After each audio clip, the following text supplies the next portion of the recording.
from the book Your Soul's Gift, page 395. That's almost the end of the book. I read, Jeshua, it's my understanding that there really is no such thing as mental illness. I said, that what we call mental illness is only lack of love. That is exactly right, Joshua agreed. The label mental illness is misleading. Essentially, it is about losing touch with your own essence, which is love, joy, peace, and creativity. It sometimes takes a long while for people to realize this truth, because throughout the history of humanity, there has been so much judgment, and therefore so much self-judgment in the religious traditions, which has affected people very deeply. Spiritual traditions were meant to bring people home to their inner divinity. Instead, they told people they were sinful or bad, and there was a God outside and above them, who acted as an authority judging them. These ideas and images have influenced people and made it difficult to be in touch in a very simple way with their true essence, with love indeed. I don't like the term mental illness either. What would be a better term? There is no clear distinction between normal and insane, he pointed out. The words mental illness, disorder, suggest that one is not normal, when in reality it is all very gradual. I would formulate it in the terms you used, a lack of love, a lack of being in touch with your soul. Also, be aware that those who have so-called mental illness are often very evolved souls who are able to feel much. It is precisely because they are able to feel so much that they can get caught up in extreme mental states. That is another reason why it can't simply be labeled a disorder. I asked Jeshua for other reasons Michaela planned to experience mental illness. There was a personal reason why she planned it, but there's always more to it. By going through this type of illness and then finding her balance, she also has done something in a broader sense for her soul family. Her soul family consists of souls who have had similar trauma and pain from past lifetimes or during this lifetime. Michaela has created an energy trail that other people can follow. Because when she has healed, it becomes an existing energy pattern. So she is helping other souls from her soul family, even if she doesn't know them. Apart from that, she has also, by bringing this energy into her birth family, challenged or invited the people around her to have a deeper understanding of emotions, psychology, and human life. She has affected their consciousness.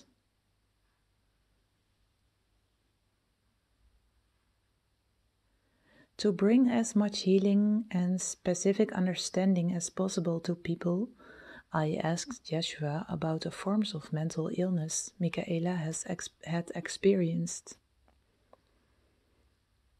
I started with the nightmares. Jeshua, when Michaela awoke, her nightmares continued as visions in front of her. What was happening and what was the underlying spiritual purpose? Real energies from other dimensions and other lifetimes entered her reality. Her aura was open to receive this type of information.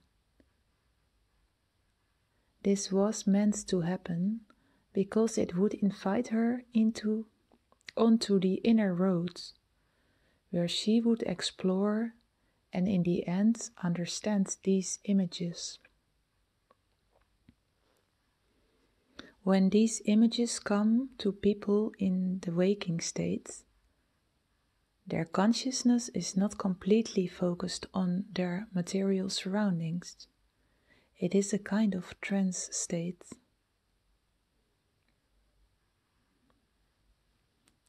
Psychologically, the emotional weight of these energies is so intense that the energies bleed through from other lifetimes in order to be resolved in the current lifetime.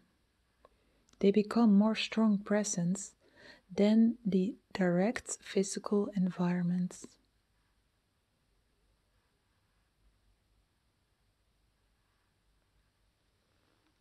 What about Michaela's bipolar disorder? In both the depressive and manic states, one is not fully grounded, Joshua told us. In Michaela's case, the depression was sometimes too much for her, and so another part of her simply went into an altogether different state of consciousness, in which she felt completely free and in a sense out of body. She was still in her body, but her mind was free of the limitations of the material realm.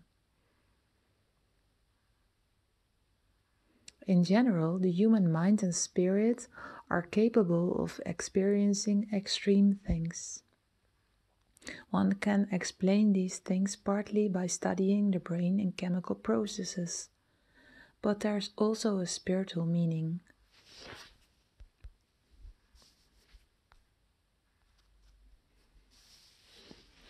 For Michaela, the very high light energies were essential for remembering who she really is. It was a way of seeking balance.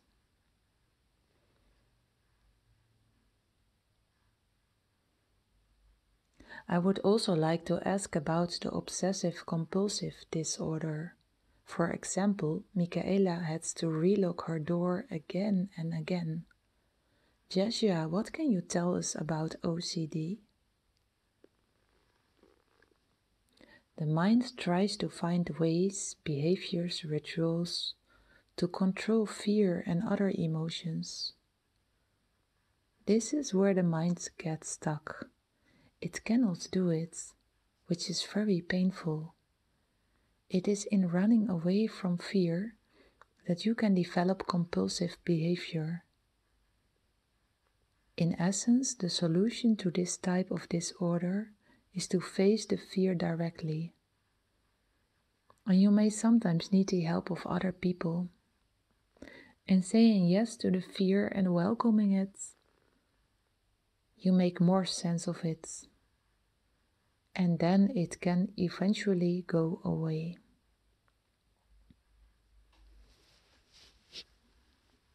Michaela also heard voices. She is extremely sensitive, and by sensitive I mean also clairvoyance and clairaudience. So there was no barrier. It was on purpose that she was born with this type of nervous system and brain. It enables her to travel within in a deep and wide manner. Voices can come from past lifetimes, Joshua added, but they can also come from people who are deceased and in the astral realms. The solution is to enter your body completely. Then usually your energy field closes around you. This is a natural protection that you have. The solution is to enter your body completely. Then usually your energy field closes around you. This is a natural protection that you have. The problem with people who have anxiety or difficult memories from past lifetimes is that there is a resistance to incarnating and truly merging with the body. The reason why this type of mental disorder can be very difficult. Joshua, what caused Michaela's bulimia and how did it serve her soul? Michaela has a lifetime in which she experienced hunger and deprivation, and this caused an ambiguous relationship with food. In general, taking food is a symbol for saying yes to life. Michaela desired to live and to experience life, but she also resented and wanted to withdraw from life.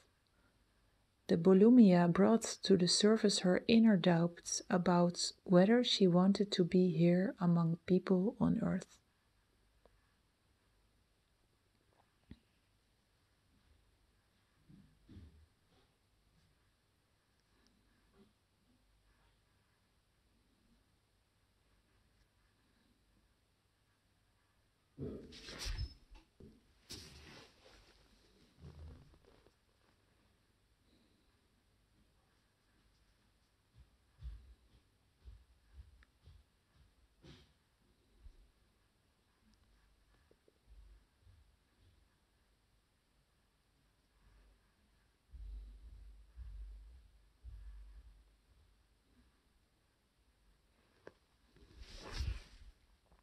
Oh, I skipped 4 pages and I continue.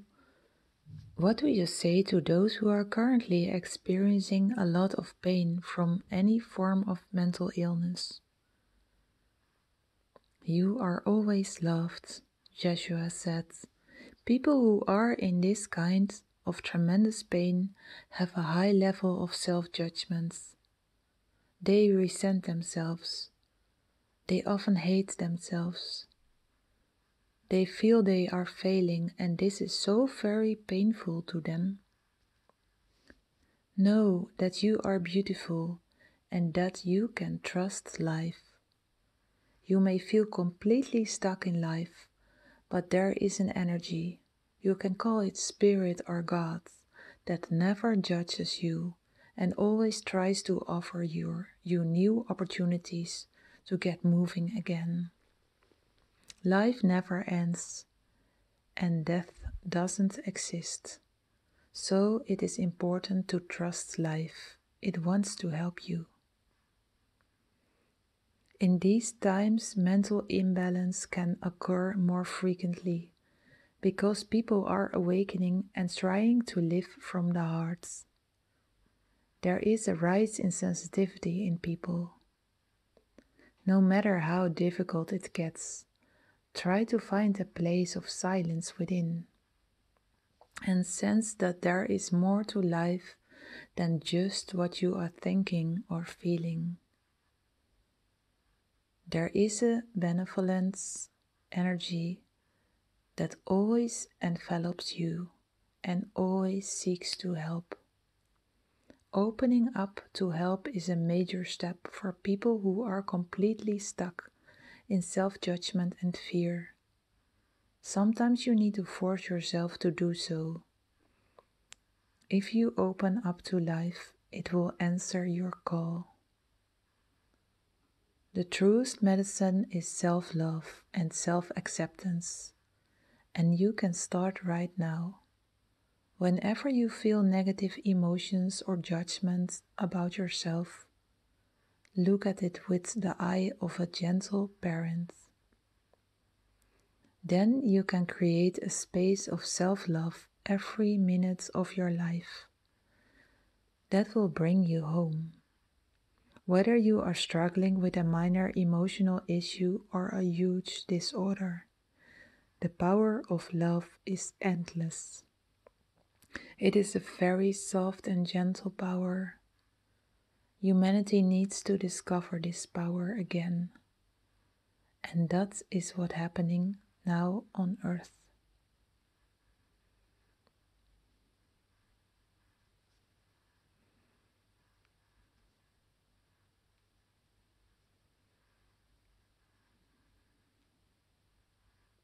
And some final thoughts. Life can sometimes seem a very lonely path, but even if there is no physical help around you, there are always spiritual energies. The energies of home are always around you. This is a temporary visit to Earth. You can make it easier if you try to feel the love of home every instant of your life. Open up to it. It is already there. You do not have to create it.